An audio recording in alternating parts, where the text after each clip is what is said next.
Welcome back. Your own failure. BM damage is trash and needs buffs. Where did that bring you?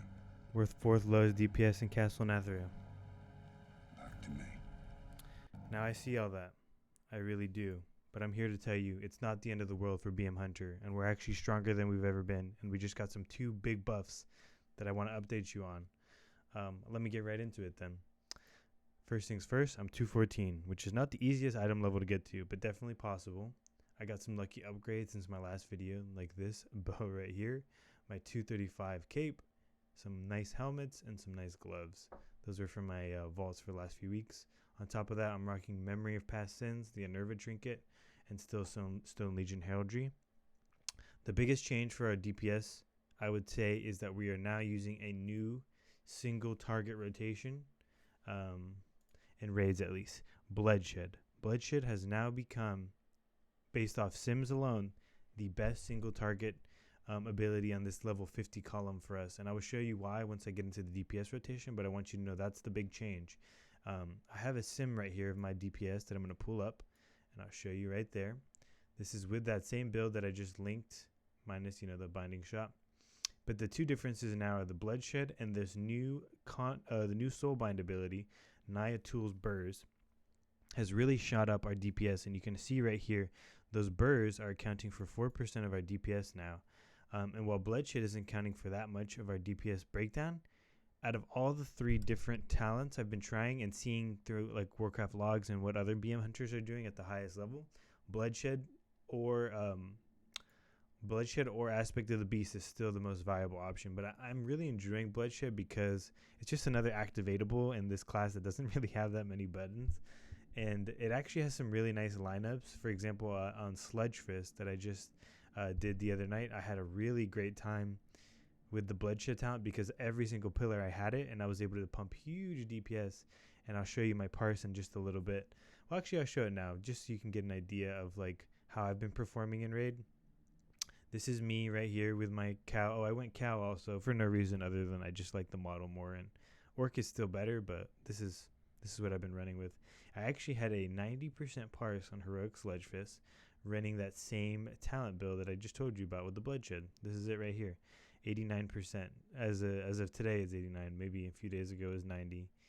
But yeah, I've been doing pretty well. Still haven't gotten a crack at Heroic Sire, but the damage is looking good. The Naya's Conduit, basically what that's doing for us is it's providing us this right here. Your damaging attacks and spells have a chance to toss Naya's spike burrs under your target. The burrs latch onto the target, the first enemy to cross them, reducing their damage by 20%, inflicting 3.837 nature damage over 6 seconds. So it's like another extra dot.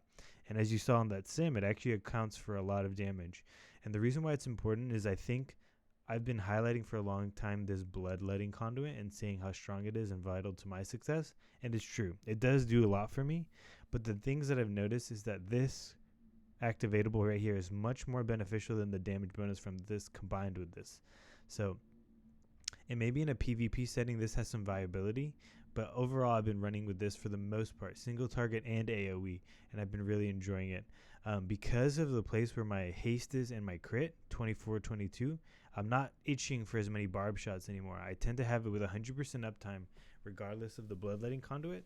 And so for that reason, I just run with the increased Wild Spirits duration conduit because I find that in the damage bonus from that is actually way more beneficial from this.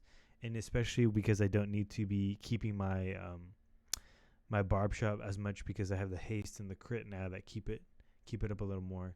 I would definitely say if you're struggling to keep that up, still use this.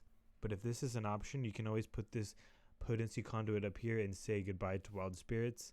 I know it's kind of annoying, but it's something to mess with. I've also seen some hunters using this guy right here for the increased focus. Sure, it gives you a haste bonus as well, but I simmed all 3 of these consistently, and I found that this setup right here seems to be the one that's putting out the most DPS. Other than that, let me just go over the rotation really quickly and kind of show you what is capable. Oh, one thing to mention.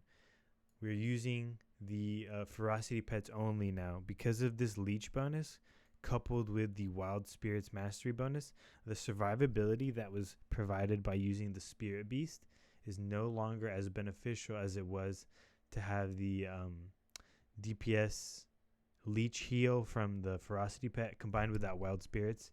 You can have an insane amount of survivability by throwing down wild spirits and letting your pets just leech. You will be healing a lot, and hopefully I can find some of my videos where I've been doing some Mythic Plus and raid content, but I haven't been recording anything like that. I just kind of been playing the game as I can and making a video when I can also. But let me just quickly go into the rotation for you. So basically what I'm going to want to do is the same as always. I'm going to have my Lust ready to go, and I'll DPS it with Lust. So I get my 2 stacks of Barb Shot, and I get the free one there, so I'm going to use it. Then I'm going to use... I'm just going to do it because I can't talk and do my rotation at the same time. But look at what I'm doing. I'm keeping Barb Shot up with 100% uptime. I have a lot of haste, and I'm doing crazy single target. Well, I mean, I have some cleave going off right now because of these dummies, but the single target is there. Let me go ahead and reset for a moment, and I'll do it again with single target on a single target dummy. Okay, back again now. So my cooldowns are up. Basically, the most important thing you want to do is you use bloodshed once you have 3 stacks of barb, bestial wrath is up, and so is wild spirits. Okay, that's when you want to take it off. I'm on the single target dummy, so let's just run it over. I don't have lust this time. Sorry, we'll have to live without seeing it, but let's go. So we're gonna get the 3 barbs, then bestial wrath. I'll trinket there too. Get the 4th. Throw the wild spirits out. I'm not even doing it fast. And look, and I'll throw the wild spirits. Sorry, whoops. Not even pro, but look. Let's see what the damage is like.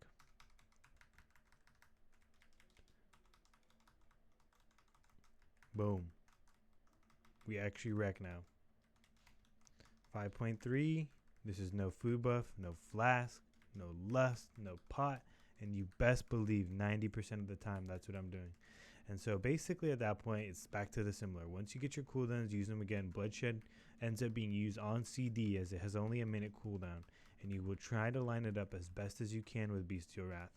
On top of that, same will be said for Wild Spirits. And you should have everything coming up at the same time every minute or so. It's actually really nice how it lines up, and I enjoy the fluidity of the gameplay with it. But yeah, this is the new rotation. You're spamming Cobra Shot, Bestial Wrath, and Barb Shot on cooldown. Same with kill commands. And you just hold this. Watch when the bloodshed comes out, look at the damage bonuses that you get.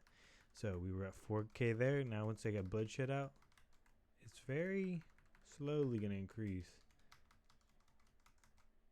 But yeah, you maintain a little bit of higher of a DPS uptime.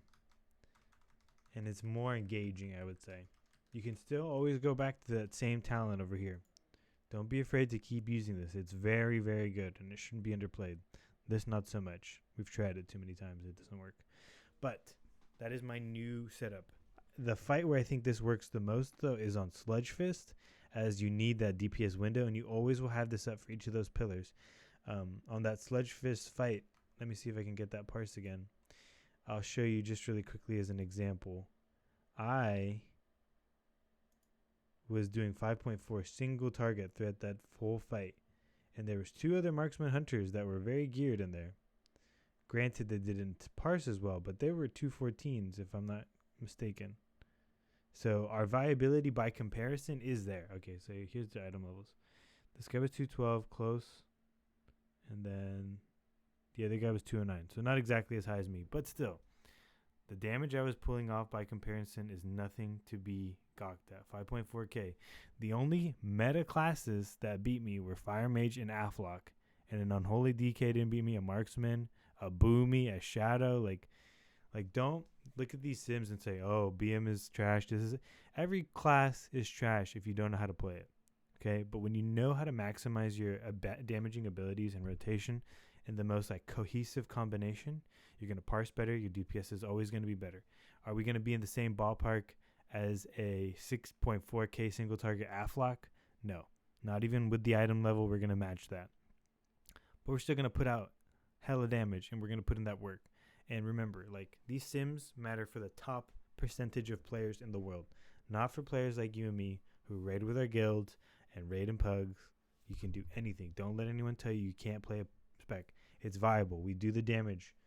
Okay, so keep it trying. Try this new build out. Let me know what you think. New videos to come. Hopefully some actual content.